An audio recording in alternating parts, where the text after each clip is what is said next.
Hi குட்டீஸ். ஆச்சு ஒரு குட்டி கதை சொல்ல போகிறேன். ஒரு பெரிய காடு. அந்த காட்டில் ஒரு பெரிய மரம், நல்ல ரொம்ப வருஷத்து மரம், ரொம்ப பழமையான மரம், பெரிய மரம் ஒன்று இருக்குது. அந்த மரத்தில் 2 புறா இருக்காங்க. ஒரு ஆண் புறா ஒன்று, ஒரு பெண் புறா ஒன்று. 2 பேரும் அழகாக அந்த மரத்தில் கூடு கட்டிட்டு அங்கே தான் அவங்க ஸ்டே பண்ணுறாங்க. ரொம்ப ஹாப்பியாக இருக்காங்க. ஆனால் அந்த காட்டுக்குள்ளே ஒரு வேடன்னா பறவைகள் எல்லாம் பிடிக்கிறவர், வலை வீசி பிடிப்பாங்கள்ல, முந்தைய காலத்தில் வலை வீசி பிடிப்பாங்கள்ல, அந்த மாதிரி ஒரு வேடவன் இந்த காட்டுக்குள்ளே சுற்றிக்கிட்டே இருக்கிறார். அவர்களுக்கு பறவையை பிடிக்கணும். கையில் வலை வச்சுருப்பார், கூண்டு வச்சுருப்பார், வச்சு சுற்றிக்கிட்டே இருந்தவர் ஒரு நாள் இந்த பெண் புறாவை பிடிச்சிடுறாரு. வலையை வீசி பெண் புறா அதெல்லாம் மாட்டிக்கிச்சு. அந்த புறாவை எடுத்து கூண்டுக்குள்ளே போட்டு வீட்டுக்கு கிளம்புறாரு. ஒரே காற்று மழையுமா இருக்குது. இங்கே பார்த்திங்கன்னா மரத்தில் ஆண் புறா வெயிட் பண்ணிகிட்டே இருக்கு. என்ன இன்னும் இதை காணோம், ஏற்கனவே காற்று மழையும் இருக்குது, எங்கே போச்சுன்னு தெரியலையே அப்படின்னு கவலைப்பட்டுட்டே இருக்கு. ஆனால் பயங்கரமாக புயல் மழை காற்றுன்னு அடித்து பெய்யுது. உடனே இந்த வேடவன் என்ன பண்ணுறாரு, குடுன்னு ஓடி வந்து இந்த மரத்துக்கு கீழே தான் வர்றாரு. இந்த மரத்துக்கு கீழே இன்னும் அதான் அடர்த்தியான மரமாச்சுல, அந்த அடர்த்தியான மரம்னா அந்தளவுக்கு உள்ள மழையெல்லாம் அந்தளவுக்கு நனையாதுன்னு சொல்லிட்டு அந்த மரத்துக்கிட்ட வந்து ஒண்டி நிற்கிறார். அவர் கையில் கூண்டு இருக்க, கூண்டுக்குள்ளே பெண் புறா இருக்கு. இவங்க ஆண் புறா மேலேருந்து புலம்பிக்கிட்டு இருக்காங்க. இன்னும் காணுமே, எனக்கு இங்கே இருக்கவே பிடிக்கல, என்ன ஆச்சுன்னு தெரியல, எங்கே மாட்டுச்சுன்னு தெரியலையே, இந்த காற்று மழையில் என்னாச்சுன்னு தெரியல, ரொம்ப ஃபீல் பண்ணிக்கிட்டு இருக்கு, எனக்கு இந்த காட்டில் இருக்கவே பிடிக்கல, பேசாமல் எங்கேயாவது போயிடணுன்றாலும் புலம்பிக்கிட்டே இருக்குல்ல. அது புலம்புற சத்தம் கீழே இருக்க பெண் புறாவுக்கு கேட்குது. உடனே பெண் புறா மேலே பார்த்துட்டு, புலம்பாத, நான் இங்கே தான் இருக்கேன், புலம்பாத, இந்த வேடவன் ரொம்ப நல்லவர் தான், இருந்தாலும் நம்ம வீட்டுக்கு வந்திருக்கிறாருல்ல, நீ அவரை உபசரிக்கலாம்ல அப்படின்னு சொல்லுது. ஆமாம், நானும் மறந்து போயிட்டேன்னு, வா வந்து அவர்கிட்ட பேசு, அவருக்கு என்ன வேணும்னு கேளு அப்படின்னு சொல்லுது பெண் புறா. உடனே ஆண் புறா மரத்துலேருந்து பறந்து வந்து அவருக்கு வணக்கம் சொல்லுது. வணக்கம் சொல்லிட்டு, உங்களுக்கு என்ன வேணும்னு சொல்லுங்கள், உங்களுக்கு எந்த உதவினாலும் நான் செய்கிறேன் அப்படின்றது ஆண் புறா. இவர் ரொம்ப மழை பெஞ்சிச்சில, ரொம்ப குளிருது அப்படின்றாரு. அவ்வளோதானே, இந்த வர்றேன்னு சொல்லிட்டு மரத்து மேலே போய் அந்த காஞ்ச குச்சிகள்லாம் இருக்கும், அதை வச்சு தானே கூடு கட்டுவாங்க பறவைகள்லாம். அங்கே சுள்ளின்னு சொல்லுவாங்க, காஞ்ச சுள்ளி விறகுன்னு சொல்லுவாங்க.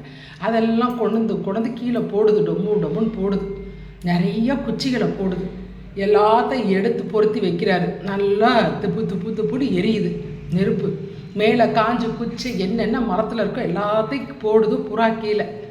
அவருக்கு நல்லா தீ மூட்டி அனல் பயங்கரமாக இருக்குது, குளிர் காஞ்சிட்ருக்கிறாரு. உடனே மறுபடியும் வருது, இப்போ உங்களுக்கு வேறு என்ன வேணும், உங்களுக்கு வேறு என்ன உதவி செய்யன்னு கேட்குது. உடனே வேடவன் சொல்கிறாரு, எனக்கு ரொம்ப பசிக்குது, நான் காலையில் வந்தேன் இந்த காட்டுக்கு, எனக்கு ரொம்ப பசிக்குது, இப்போ இருட்டாக வேற மாறிடுச்சு, நான் என்ன பண்ணுறதுன்னு கேட்குறாரு. உடனே இந்த புறா சொல்லுது, அச்சச்சோ, உங்களுக்கு கொடுக்க என்கிட்ட எதுவுமே இல்லையே, ஏன்னா மனுஷங்க சாப்பிட்றது என்ன இருக்குது, என்கிட்ட எதுவுமே இல்லையே, ஆனால் ஒன்று இருக்குது, என்னோட உடம்பு இருக்குது அப்படின்னு சொல்லிட்டு இந்த புறா பறந்து போய் அந்த கீழே துப்புன்னு எரிது பாருங்கள் நெருப்பு. அந்த நெருப்பில் மேலேருந்து டம்முன்னு குதிச்சிச்சு நெருப்பில். உடனே இந்த வேடவனுக்கு படன்னு ஆயிடுச்சு. ஐயோ, என்ன பண்ணிடுச்சு இது, அப்படி நெருப்பில் பட்டால் என்ன ஆகும், பறவைகள் தானே இருக்கையெல்லாம் கறியும் போய் உடம்பு வெந்து போயிடும்ல. உடனே வேடவனுக்கு ரொம்ப கஷ்டமாயிடுச்சு. அச்சோ, என்ன இப்படி பண்ணிட்டியே, நானே ஒரு பாவி, நான் எத்தனை உயிரை கொண்டிருக்கேன், இரக்கமே இல்லாதவன், நான் நிறைய பாவம் பண்ணவேன், நிறைய உயிருக்கு நான் தான் தீங்காவே இருந்திருக்கேன், நிறைய உயிர்களை அழிச்சிருக்கேன், நீ போய் இப்படி செத்து போயிட்டேன்னு அவர் ரொம்ப மனசுக்கு அவருக்கு ரொம்ப கஷ்டமாக இருக்குது.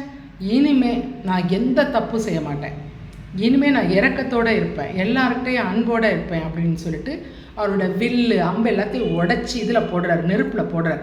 அவர் கொண்டு வந்த வலை இதில் அம்புட்டையும் நெருப்பில் போட்டு துப்புன்னு எரியுது, எல்லாத்தையும் எடுத்து போட்டுட்டு கூண்டில் இருக்க அந்த பெண் புறாவை திறந்து விட்டுறாரு. பெண் புறா அப்படியே பார்க்குது எப்படி இருக்கும், ஆண் புறா நெருப்பில் செத்து போச்சு. அது இனிமேல் நான் உயிரோடுறது என்ன பண்ணுறது, என்னோடய ஆண் புறாவே போயிடுச்சு.